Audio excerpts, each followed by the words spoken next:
In Japan, there is a word that exists nowhere else on earth, karoshi. It translates, literally, as death by overwork. Not burnout, not stress, leave. Death, sudden cardiac arrest at a desk. A stroke at 32. A 24-year-old jumping from a company dormitory on Christmas Day after logging over 100 hours of overtime the previous month. This is not a metaphor.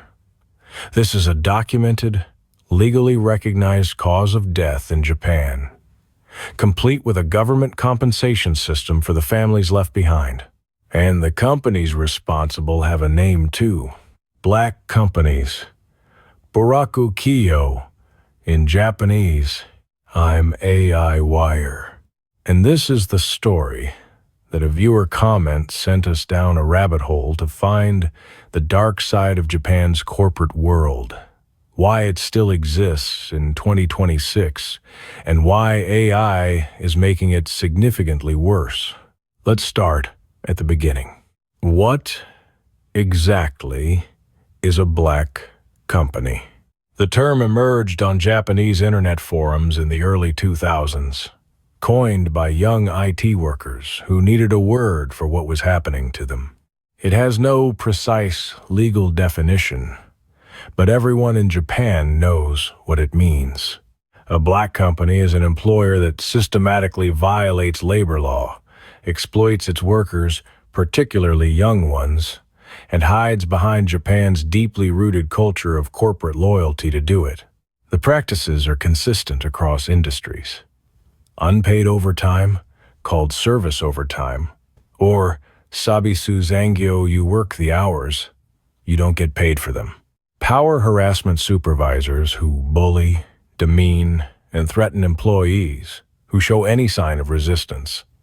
Contracts that describe one job and deliver another. Job listings with no mention of the real hours expected. And an unwritten rule that leaving before your boss is a sign of weakness, disloyalty, or both. In 2013, the Japanese Ministry of Health, Labor, and Welfare investigated over 5,000 companies suspected of black company practices. What they found was staggering. Over 80% of them, more than 4,000 companies, were found to be engaged in illegal practices flagged for violations against the Labor Standards Act. 4,000 companies. And that was just the ones they investigated. The Black Company Awards, yes, that is a real thing, was established in 2012 by journalists, activists, and academics to publicly name and shame the worst offenders. The winner each year receives a copy of Japan's labor laws. The irony is deliberate. Past nominees and winners include household names. Dentsu, one of the world's largest advertising agencies, became the most high-profile case in 2016, when a 24-year-old employee named Matsuri Takahashi took her own life on Christmas Day. She had been logging over 100 hours of overtime per month. Her supervisors had told her she was not working hard enough. Dentsu was found guilty of labor law violations. Its CEO resigned.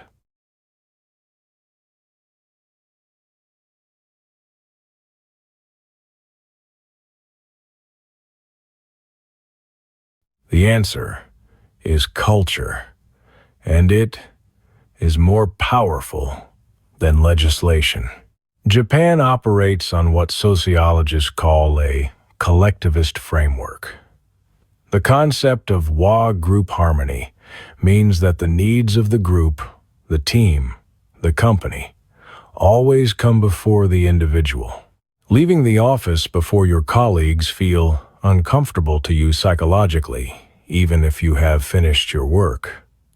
There is a Japanese concept called gaman, enduring hardship without complaint. It is considered a virtue. Black companies weaponize it. The social stigma against changing jobs compounds everything.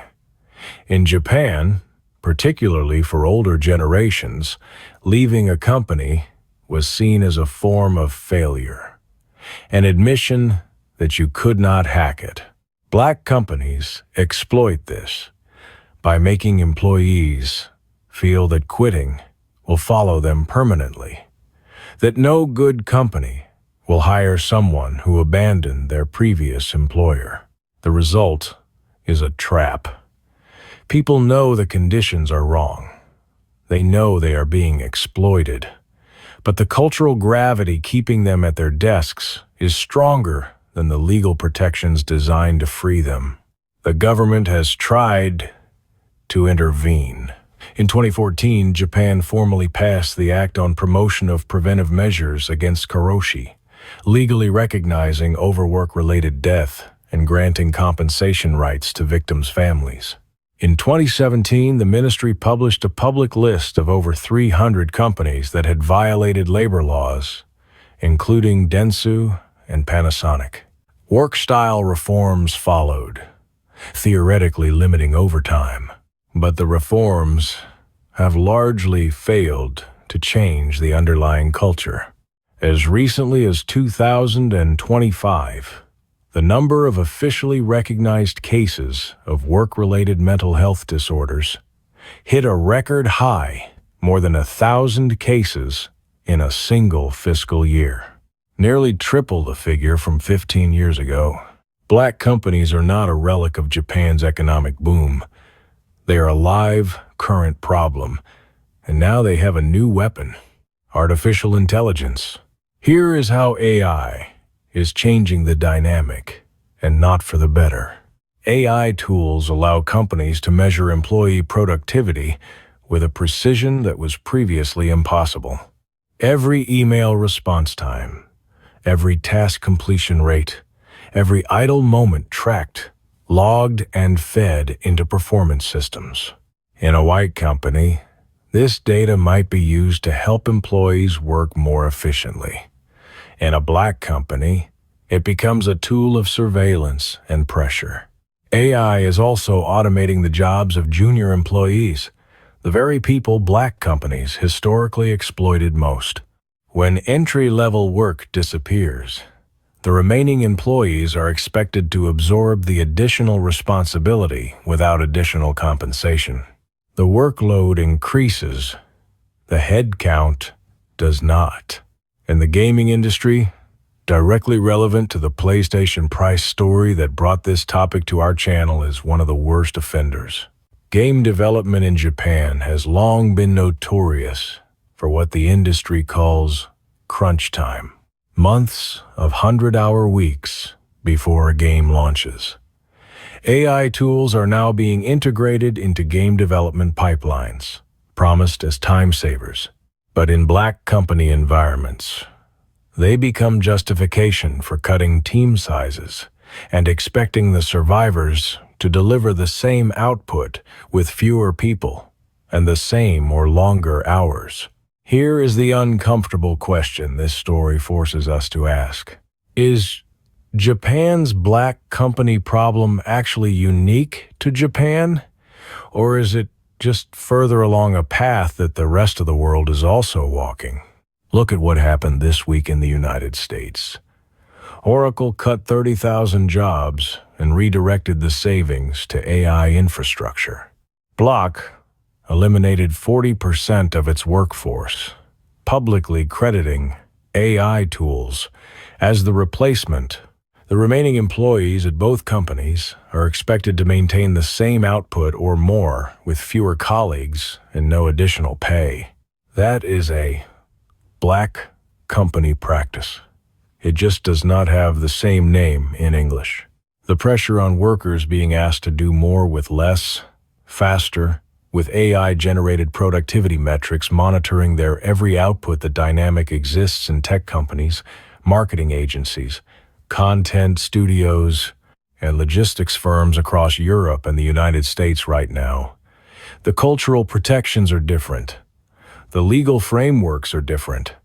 But the underlying mechanic is identical. The World Health Organization estimates that long working hours contribute to approximately 745,000 deaths annually worldwide from stroke and heart disease. Japan did not invent this problem. It just gave it a name. AI is accelerating it everywhere. The story of black companies is not a Japanese curiosity. It is an early warning system for what happens when corporate productivity culture goes unchecked. Japan just ran the experiment first, at full intensity, for 30 years. The rest of the world is now running the same experiment, with AI turning up the intensity faster than any previous technology. The question is not whether your workplace has black company tendencies. The question is how far along that spectrum it currently sits and which direction it is moving. If this story made you think differently about the PS5 price story, about the Oracle layoffs, about the way AI is being integrated into your workplace, that is exactly the connection we wanted you to make. This is what AI Wire is for. Not just the press releases and the product launches. The real story of how technology is reshaping work, power, and human life. Subscribe, because these stories are only going to get more urgent. I'll see you in the next one.